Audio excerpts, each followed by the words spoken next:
I'm here in a shop in middle of painting an Evo 9 bumper. Did a bunch of maintenance on it and a bunch of improvements and stuff like that, but I was doing some paint corrections and I thought, well, my RB1, this is actually an older RB1 RTR, but it had the Pro chassis and a bunch of Pro parts on it, and it was on sale, and I always wanted an 8 scale, and I'm like, what the hell, let's buy one. So at any rate, this thing is an absolute beast. Love it. The Pico Boost 5X, or TX, I think. Or, yeah, it's 5X. Is an animal. If you ever need a good, reliable ceramic bearing, easy to tune, holds tune monster of a basher engine, even a race spec engine, this Pico Boost you can't beat it. For I think I paid $189 for it. And this thing is an absolute animal for a .21. But anyway, I was just kind of neglecting it, and since I'm watching paint dry, I decided to just do some maintenance. And I was digging around and on the internet, and I saw a lot of guys doing shock tips. And the funny thing is every single one of them are actually giving you kind of some misinformation when it comes to shocks. Namely, the way the shock seals go in. And I've got a trick for you that you guys should probably do, and it's going to save you from blowing seals out, and it'll be a lot easier for everybody to build their shocks. And I'm actually kind of shocked that the pros aren't telling you how to do it this way, because it's actually basic physics, and you do it this way that I'm going to show you, and you're going to know exactly how it's done, and why I say it's going to save your seals. So anyway, I'm going to get the shocks off this thing, and we'll go from there. Figured you didn't want to see me unscrewing the stupid screws, but these little plastic cap thingies here are actually pretty cool. They go over top of here. They save your aluminum caps, even your plastic ones if you have them, but from when you flip this thing upside down. It's kind of a shame this company really it isn't around in America anymore, because like I said, this car is an absolute beast. It handles so great. Again, the company was RB, and the shocks on this thing are absolutely phenomenal. I loved them. One of the better ones that I've ever played with, other than the S-Works shocks. And if you guys don't know who S-Works is, you should look them up. They have some really good products. So anyway, took the screws out. I'm just gonna do one of them right now. Kind of got to pull. No, hang on. Pause. All right, I was struggling a little bit with the getting the one shock off, and funny, the other shock came right out, so I probably should have started with that one. But anyway, so shocks are out. Do this one-handed here. Basically, just pop your lower cup. Get it back in frame here. Pop your lower cup off. Try to get it in frame here. There we go. Pop the cap off. Take your spring off. Man, it's been a while since I did these. These things are all stuck together. Hang on. Okay, so I went ahead and I pulled the eyelets off and the boots off too on both the front shocks. Again, this is the RB one is what it was called. Great set of shocks. These things are phenomenal. So at any rate, usually with the cap, I just take the Allen and hold it in my hand and kind of use it to spin this free. Like so. Always have a cup to pour your old shock fluid in.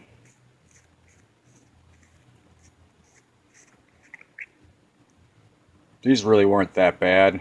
Actually, they're pretty damn good. But you get all the old stuff out. Pop your shaft out. Try to do it one-handed without tearing nothing. Okay, there we go. So pistons out, shocks out, or shafts out, pistons out, blah blah blah. So the trick that I'm going to show you involves down here. Of course, now I got silicone oil all over. And I really need to get a camera so I can not hold my cell phone here. Always have a rag nearby when you're doing this, because it's messy. So hang on one more second.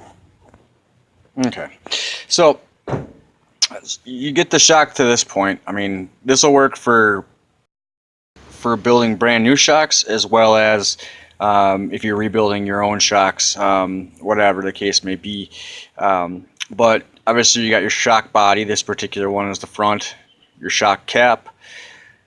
You have your bladder. If it's a bladder system, you might have an emulsion. If you have an emulsion shock, it's just going to be a O-ring. This one is a bladder shock. So you got your shock shaft, your shock piston. This is a 3-hole.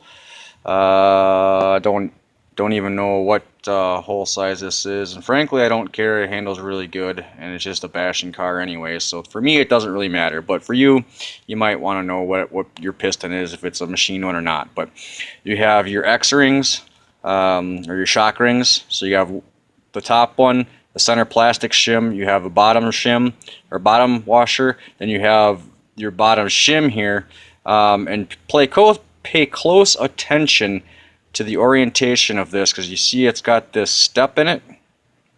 So that's going to make a difference when you put these in. And this is going to go for pretty much anybody's shocks, any manufacturers, Associateds, Lowes, RB, Kyosho. Doesn't matter. It's going to Traxxas. It doesn't matter. It's going to be pretty much similar to this whole deal. But this particular one's an RB, and yeah. So at any rate, and then you have obviously your bottom cap.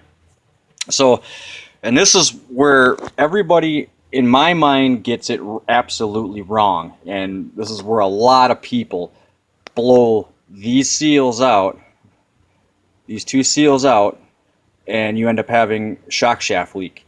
Some guys pinch the shock shaft with a set of needle nose pliers and cut or gouge into the shaft, which can cut these two washers here, or these two O-rings here too, which can create a leak as well. But a lot of times what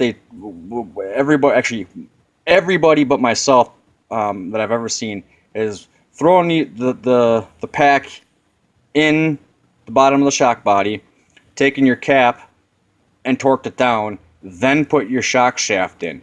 That's wrong. Everybody, including the pro guys, and if you watch their videos, is telling you to do that. And I'm telling you right now, that's actually incorrect, and I'll explain why in a minute.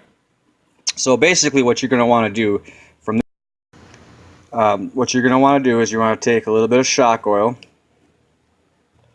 You're going to want to lubricate your O-rings, whether it's in your fingers or dabbing them or whatever the case may be. I'm just going to run, since I have an abundance of rags, I'm just going to run some shock oil down here, and also put some shock oil, a little dab will do it, not a whole lot, but a little bit,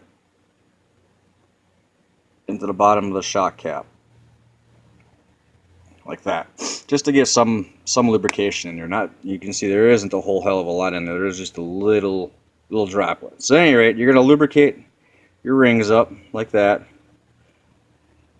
Go ahead and place the stack in, like per instructions. Place the stack in. The center one on most kits does not require a direction. It's just a flat plastic, sometimes aluminum shim. It doesn't really matter which way it goes.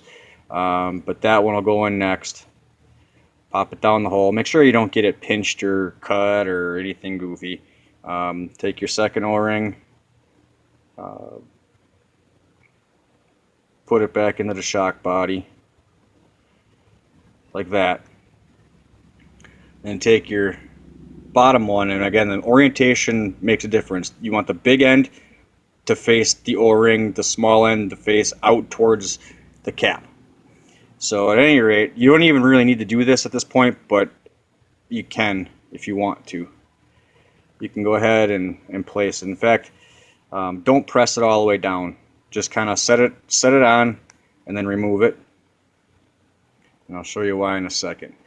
Now you take your shock body without having the cap on there.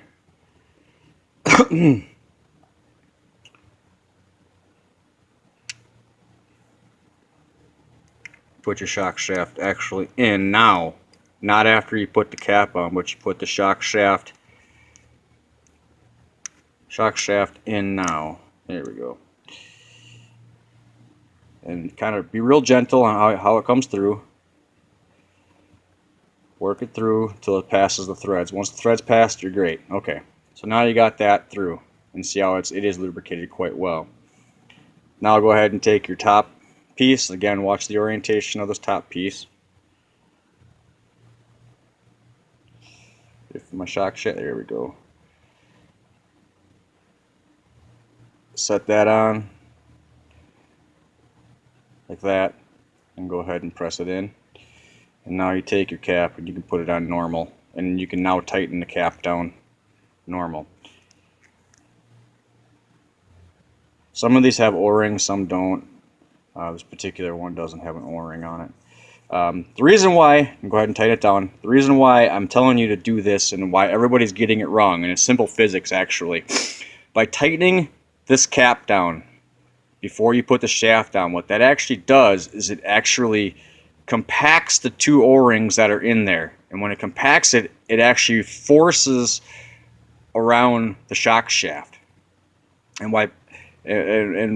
by forcing around the shock shaft, it makes the hole actually smaller, so when you go to pass the shaft through, it's tighter on these threads, and these threads are pretty sharp, and it will tear an O-ring. So by not putting the cap on, the hole is larger, and you have a less chance at that point of tearing the O-ring. I've done this since the early 90s, when the Lozi had the bottom feeds and everything else, and the JRX2 and all that fun stuff. I've done this. And I've never had a lower seal blow on me. They've always been good. But if you think about it, if you go ahead and you tighten that sucker down before you put the shaft in, it shrinks that O-ring, makes it tight against the seal. I mean, you can see it's glass smooth right now. And by doing that again, you're constricting that hole. That's the proper word I'm looking for. You're constricting that hole to tighten it around this sleeve, or around this shaft. By not tightening this cap down, leaving the cap completely off, in fact, leaving the whole bottom two parts off of it, the hole's much larger, and the shaft has an easier time of passing through. And it will not, absolutely will not, damage the seals this way. So I highly encourage any and all of you to start building your shocks that way, and you're gonna find that you're not gonna have seal leakage on the bottom here. And these don't need to be cranked completely tight. They don't need Loctite. They don't need none of that crap. You just gotta snug them up. That's all you gotta do is snug them up. Again, I've never had one come loose, and that's pretty much it. And then you go ahead and you fill your shocks with whatever shock fluid that you want to use, the normal way. Now myself, what I tend to do is I'll take soda can, kind of open it up a little bit. Since I don't own a shock stand tool, I use soda can method. Sometimes it works, sometimes it don't. Actually, Red Bull cans work the best for whatever reason. Ah, crap, that ain't gonna work. Hang on. Let me find another spot. Okay, so I found a socket. So anyway, put the shock in there. Take your shock fluid, whatever weight you want. And again, this is a bladder one, so you're gonna want to fill it a little differently. If it's emulsion, you can fill it differently as well. But you basically, if I can find the damn hole here, fill it about halfway.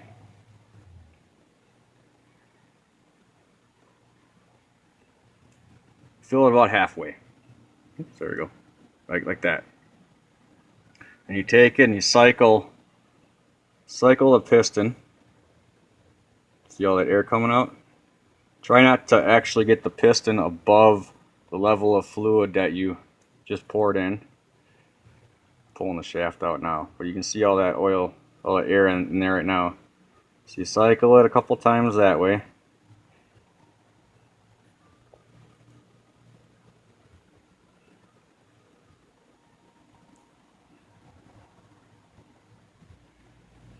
And it gets the air, oops, gets the air out. It's actually already really clear. Well, throwing it in the ground doesn't help. It doesn't hurt. I don't recommend doing that, but it actually helped me there. So anyway, once you get the air, once you cycle it a couple of times, get the rest of the air out. You can go ahead then and fill it the rest of the way.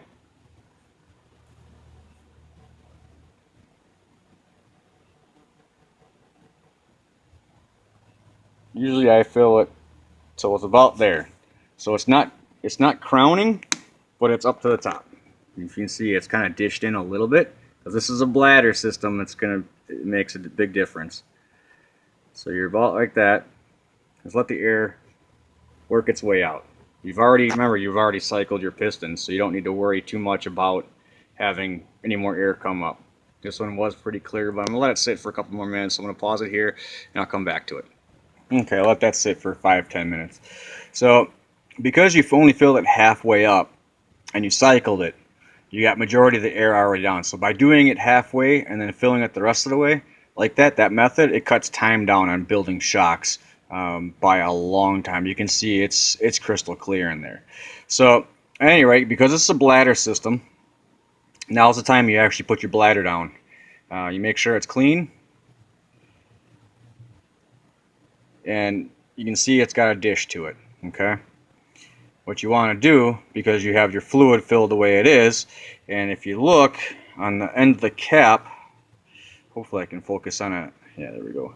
There is a little tiny, there we go. There's a little weep hole right there. That's kind of important because that actually, here we go. It actually bleeds the air in and out of the top of the shock for the bladder system to work properly. And as well as that, there is on this particular shock for the RBs, there is if it'll focus on it, right there in the thread. See how it's got a flat spot on it? That's come on, focus. See if I can do it this way. Probably not. Oop. At any rate, there's trying to get the flat spot in focus. You can kind of see there's the flat spot. There's a flat spot on that. Again, that helps for bleeding the oil out. So there we go, focus now. So finally, you put your bladder face down into the shock fluid, like that. And you can see it's kind of popped up.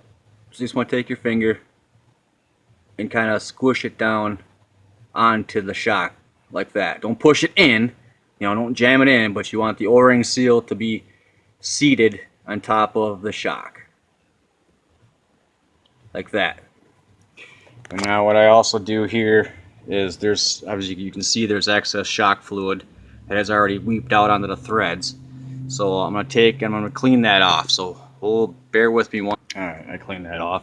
So anyway, so obviously you got your bladder.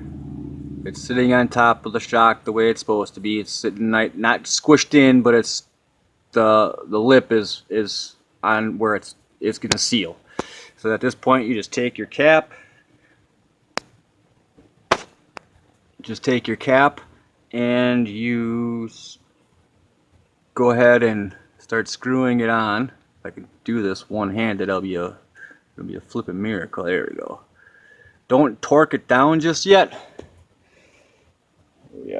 Don't torque it down just yet, but get her started. You can go pretty far down. That weep hole that's right there is going to help you. You'll start feeling it seal and back it off a little bit. At this point in time, you're going to want to cycle the shock slowly. You'll see a little bit of fluid. See how the air is coming out? Just a little bit. That's good. That's what you want. So you want to cycle it down. I'm going to say that because I want a little bit of rebound in this shock. Then go ahead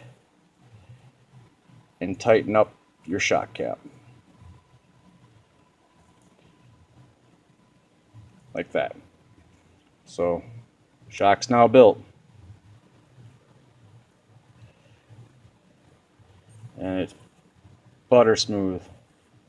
So, just an ever slightly little tiny rebound. Barely any, but enough. And it's absolutely airless. Butter smooth. No leaks, no drips, no runs, no errors. So I just wiped it off a little bit. So there's your shock. I tightened the cap up all the way. It's butter smooth. Got an ever so slight amount of rebound, but it's free. There's no friction to the bottom of this. It actually bottoms out the way it's supposed to, and it's absolutely perfect. and no matter what direction I have a shock, there is zero air in here. If there was, you'd be hearing that little typical noise that they make, and there is no noise in this whatsoever. This is phenomenal. Again, the company RB, I wish they would come back to America. A-Main was the one that was supplying it and no longer dealing with them anymore, and it's a real sad thing. They used to have really good nitro engines too. I'm sure a few of you guys would know as well, but at any rate, so yeah, that's basically it. So to kind of recap, when you build your car, so if you have a kit builder, whether it's 8 scale, 10 scale, down even to the 12 scales, 5th scales, whatever shock, no matter if it's a bleeder cap style or, I'm sorry, if it's a bladder style like this one or an emulsion style with a bleeder cap in it, it all builds the same with this package down here. Just put the seals, lubricate the seals, put your first seal in, put your mid spacer in, put your second seal in, then put the shock shaft in. Then once the shock shaft is in, then go ahead and put your top spacer in. Again, pay attention to the orientation because it sits inside. You can see where it sits. It sits inside the bottom cap. Well, that's aluminum or plastic. It'll all be the same. Then go ahead, put your cap on, and then tighten it up. Again, by doing that, what you're avoiding is the constriction of the seals, and by avoiding that, you're not going to tear your seals when you put your shaft in. Again, I've been doing this since the early 90s, and I've always done it that way, and to me it makes sense that way, and I'm pretty sure to many of you it's going to make sense as well. You end up with a longer lasting shock, a much smoother operating shock as well, and a much better performing shock. So yeah, and then as far as the bleeder caps go, again, fill it to the top. Go ahead, put your bleeder bulge down till it seals flush on the top. Put your cap almost all the way down where you start feeling it hit the seal. You'll be able to feel it, at least with aluminum caps. Plastic caps might be a little bit different because they're a little bit tighter when they, as far as the threads go, but you'll be able to feel when the seal starts engaging, and then cycle your shock. And most of these bleeder caps will have a little weep hole. Cycle your shock a couple times slowly, and it'll get that remainder of that fluid out, and then go ahead and tighten up your cap, and then you'll have a perfect operating shock. And then from there, it's just building like normal. Go ahead, put your dust boot on if you have a dust boot. This particular shock actually does have dust boots.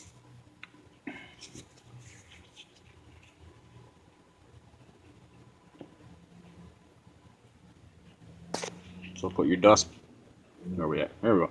Put your dust boot on, maybe. Come on, there we go. Put your dust boot on.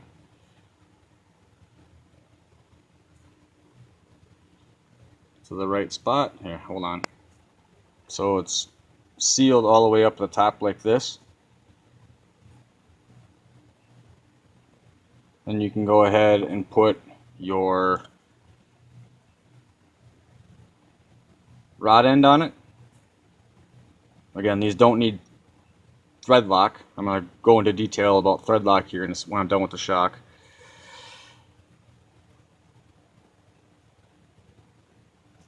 Yeah, you put your rod in. Careful when you're putting your rod in to not thread it in too far. I have seen some kits where the actual thread is longer than the ball stud, or the ball cap, I should say.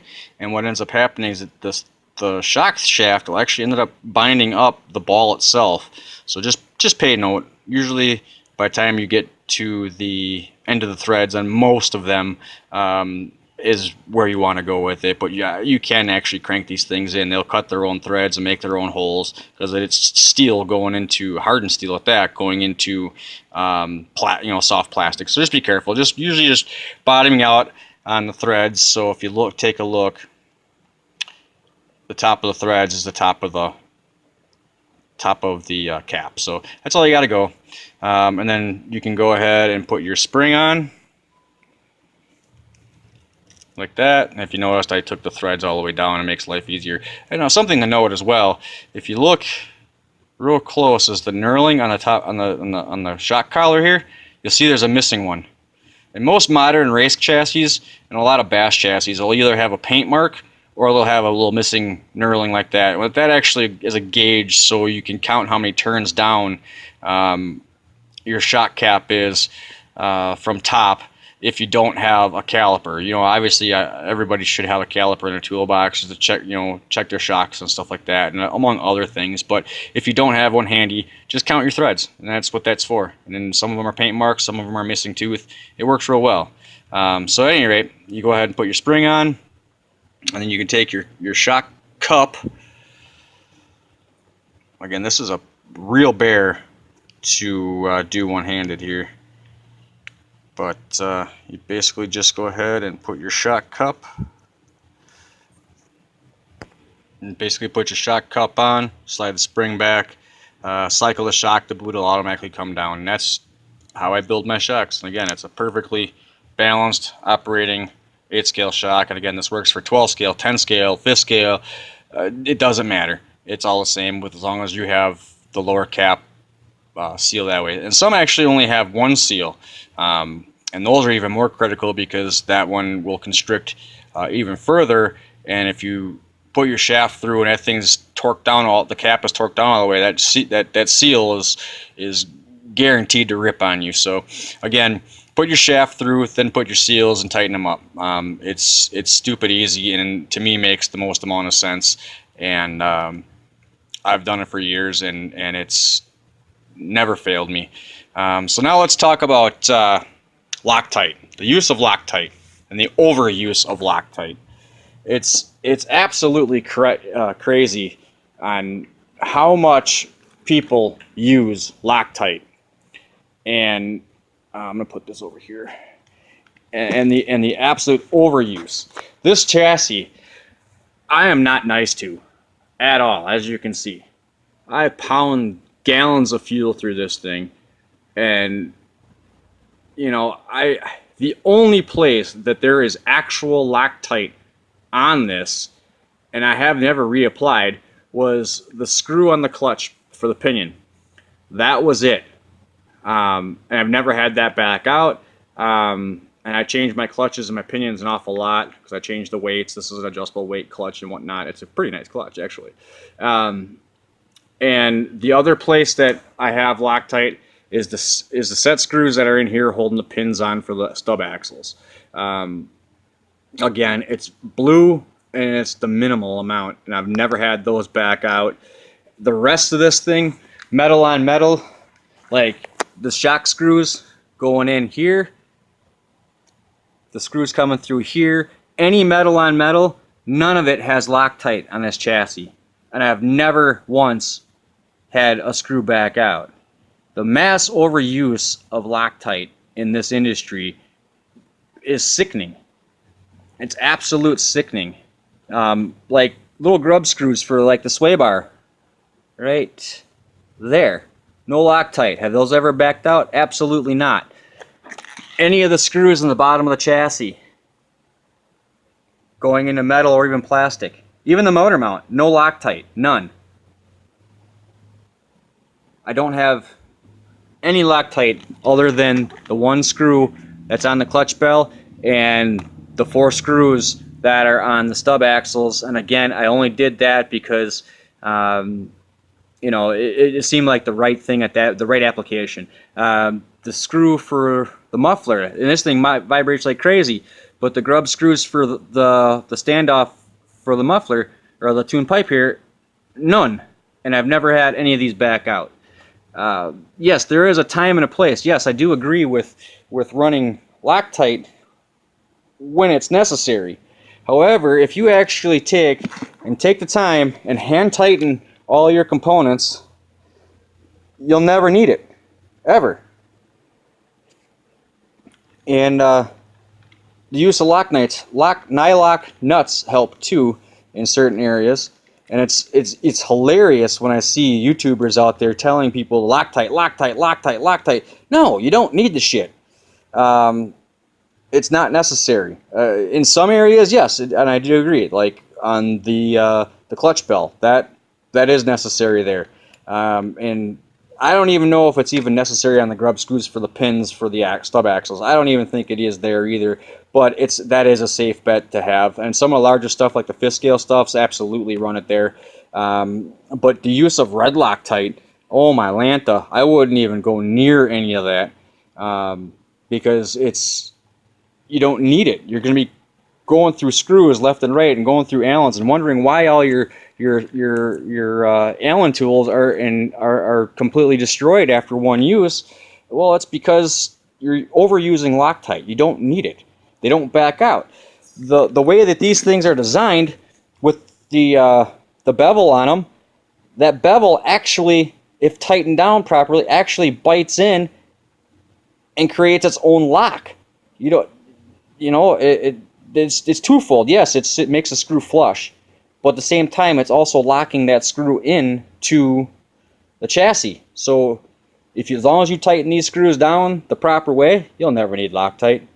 Obviously do what you want. You're going to do what you want, but save yourself some money and save yourself a lot of headache, and just don't use it.